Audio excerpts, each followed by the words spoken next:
Okay guys, it's me again, Miss Geraldine Villarasa. Welcome po ulit sa aking YouTube channel, Quezon Province Realty TV. Okay po, andito pa rin po ako sa katabi nung property na blinag ko na 4 hectare. Then same din po siya ng layo. Same din po siya ng kalsada na papunta po dito sa area. Okay po, babanggitin ko rin po.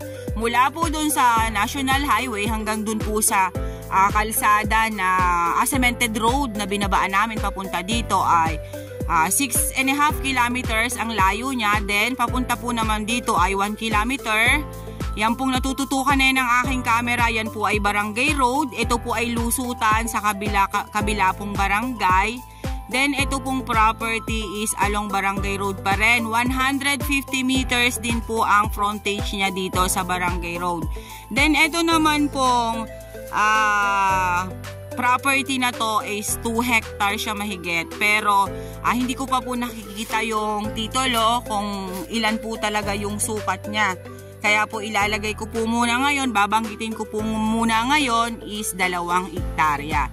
Okay po, tara po at papakita ko po sa inyo ang 2 hektarya dito sa Tagkawayan, Quezon. Ayan po siya.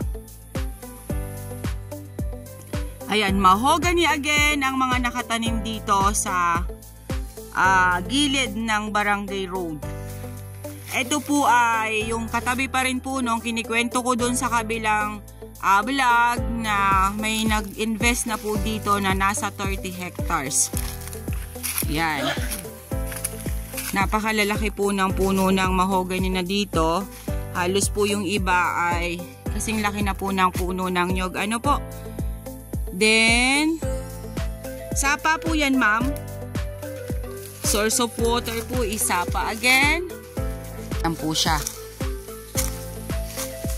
Ito po yung gilid po ng Barangay Road. Ano po? Then, ako po ay bababa. Pupunta po ako dun sa kabila ng sapa. Kasi yan ay property po. Yan pong kabilang yan ay property pa rin yan.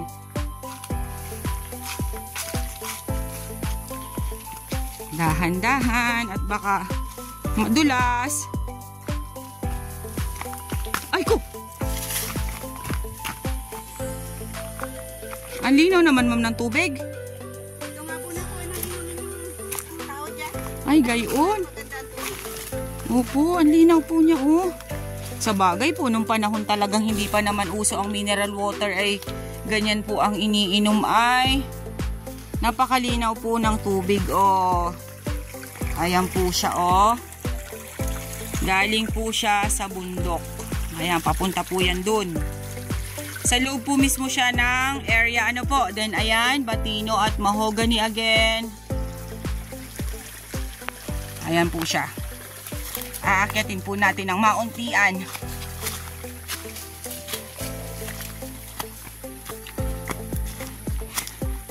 Yun oh, daming nyug din oh.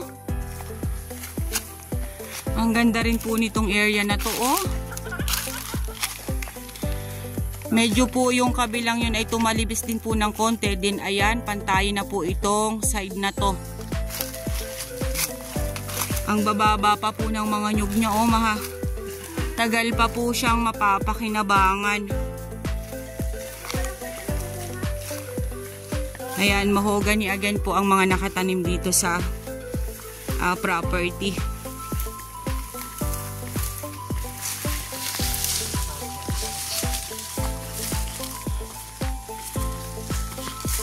Ayan, dito po sa side na to, medyo pantayin po siya.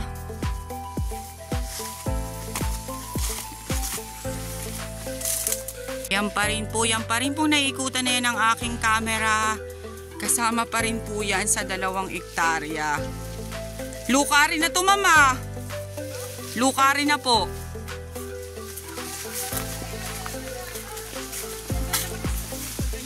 Pwede po ba kaming makilukad? Kami na lang po ang maglulukad.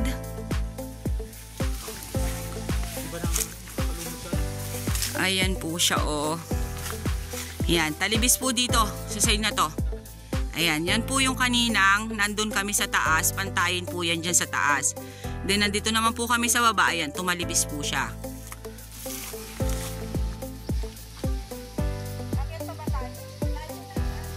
Dito na lang po, ma'am. Kasi po mataas na. Matanda na rin po yung vlogger nyo. Mahina na po ang tuhod. Ang ganda niya, oh.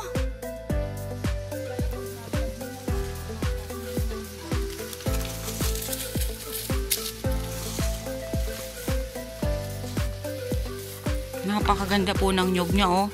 Wala pong fruit bearings, ma'am. Ano po? Nyog po talaga ang inano nilang produkto. Mga ilang nyog kaya to? Baka ito nasa 500 ka puno din, Kuya King, no? Opo, mahigit 500 ka puno po ang nyog nito. Kasi nga po, binanggit ko lang po sa vlog is 2 hectare. Pero mahigit daw po itong 2 hectare sabi ni ma'am. Mamaya ko na lang po ilalagay sa details ang eksakto pong sukat ng area. Ano po? Yan na po munang estimate ko.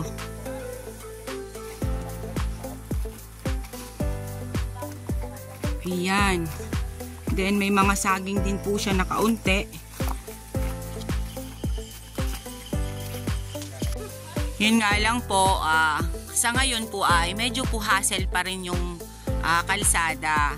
Kaya medyo po magkakaroon po kayo ng doubt sa pagpasok dito, sa pag-invest ng property na to. Pero kung iisipin po natin yung future, ay napakaganda po ng magiging future ng property na to. Kasi po yung pong si ma'am, yung pong nagdala sa akin dito sa property, malaki din po yung kanilang lupain dito. Then si sir po ay yung pong kanyang mister ay teacher, principal po siya. Then pag nag-retire daw po ay aayusin yung kalsada. Kahit yun po talaga ay barangay road na. Kumbaga po aayusin nila kasi nandito din po sa lugar na to ang kanilang mga property. Ilang parsela din po ng lupa ang kanila dito. Then yun nga po, yung binabanggit ko po sa inyo kanina na merong nag-invest dito ng 30 hectares sa katabi nitong dalawang blinag ko na to.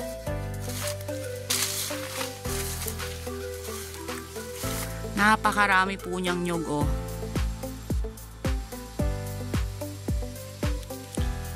Inalis daw po nung seller ang mga fruit bearings dito. Talagang nyog po ang inimportante nila para marami talaga ang makukuha nilang produkto na coconut. Ayan, talibis nga lang po talaga yung property. Yan naman po ang kagandahan sa talibis. Kasi pag kinawit mo po yung nyog, pag hinarvest nyo po yung nyog, ang takbo po niyan lahat ay dito sa baba. Yan po sa kabilang side. Yan, napakarami pong buwig ng nyog niya, oh. Ayan po siya, oh. Ito pong kabilang side na to, itong 2 hectare na to, medyo marami-rami po ang bunga niya kesa dun po sa 4 hectare na katabi niya, na blinag ko din, nakaharap niya dito sa barangay road. Mas maganda po itong mamunga kesa dun. Yung pong kabilang yon ay medyo po talaga siya naapektuhan ng tag-init. Ito po ay, ayan, marami po yung mga buwig niyang laman. Ayan. Productive po sa nyog ang property na to, oh.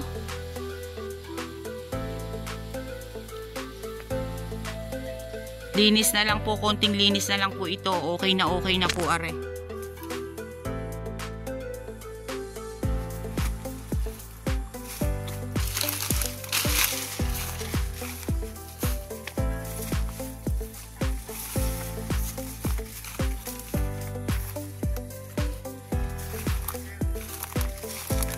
Ayan pa po siya, oh. Wow. Mapapawaw ka na lang po sa pamumunga ng nyog niya.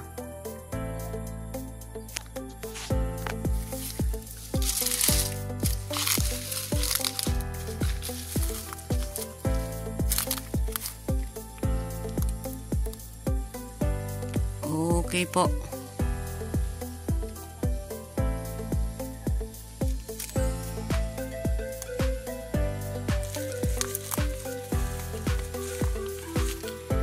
Yan pa rin po siya. Okay guys, sabihin nyo na po ang property namin. Dito po ito sa Tagkawayan, Quezon. 2 hectare along Barangay Road. Then yun nga po, 150 meters po ang frontage niya sa Barangay Road. And ang nyug po niya ay mahigit po itong 500 kapuno. Then may mga mahogany po siya sa gilid ng kalsada. Then mula po nga doon sa National Highway hanggang dun sa Barangay Road kanina na binabaan namin ay nasa 6.5 kilometers ang layo niya. Then yung papunta naman po dito na Barangay Road nasa 1 kilometer. Yun nga po, kinikwento ko po sa inyo kanina na may nag-invest po dito sa katabi ng property na to. Kinonsolidate po nila 30 hectare. Yun po ang